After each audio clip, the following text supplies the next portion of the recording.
जी, कैसे हैं सब? तो स्टू पसंद है आपको? तो फिर ये रेसिपी आपके लिए है। बिल्कुल आसान और मुनफ़रिद। ये हमने 1 कप घी डाल दिया है और इसमें हम डालेंगे प्याज़, जो कि 8 अदद है, दरमियाने साइज़ की कटी हुई। देखिए, स्टू में मसाला प्याज़ और दही का बनता है।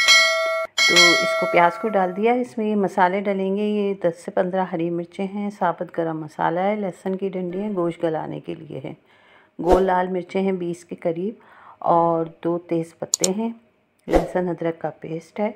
और जो बीफ है, वो हम बीफ का स्टू बना रहे हैं। ये 1 किलो बीफ का बोनलेस है।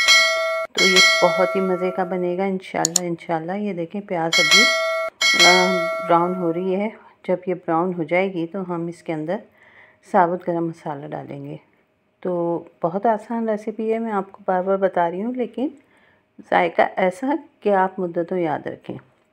तो चलें जी, अब हम जब ये प्याज इस तरह हो जाएगी तो हम इसमें से थोड़ी हमने निकाली है और बाकी हमने रखी है इसमें। और अब इसमें साबुत गरम मसाला हमने डाल दिया है ताकि ये थोड़ा सा भुने 1 से 2 मिनट। और लहसुन अदरक का पेस्ट, इसको हमने अच्छे से भून लेना है 4 से 5 मिनट के लिए। और इसमें डलेगा नमक।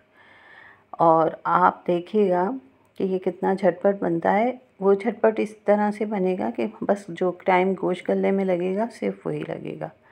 तेज़ पत्ते भी डाल दिए हैं। और अब जब ये भुन चुका है तो अब हम इसमें गोश्त को शामिल कर लेते हैं और इसकी करते हैं खूब अच्छे से भुनाई। ये हमेशा मैं आपको कहती हूँ कि गोश्त को और मसाले को भूनना चाहिए ताकि उसकी स्मेल निकल जाए। अब इसमें हमने हरी मिर्चें, गोल मिर्चें और ये कुटा हुआ साबुत धनिया है 1 टेबल स्पून भर के, वो हमने डाल दिया है।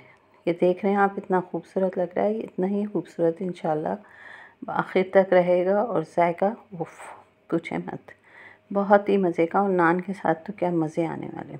ये गोश्त हमने भूना और इसको हमने खूब अच्छे से भून के इसमें पानी डाल दिया था और इसको गला लिया था।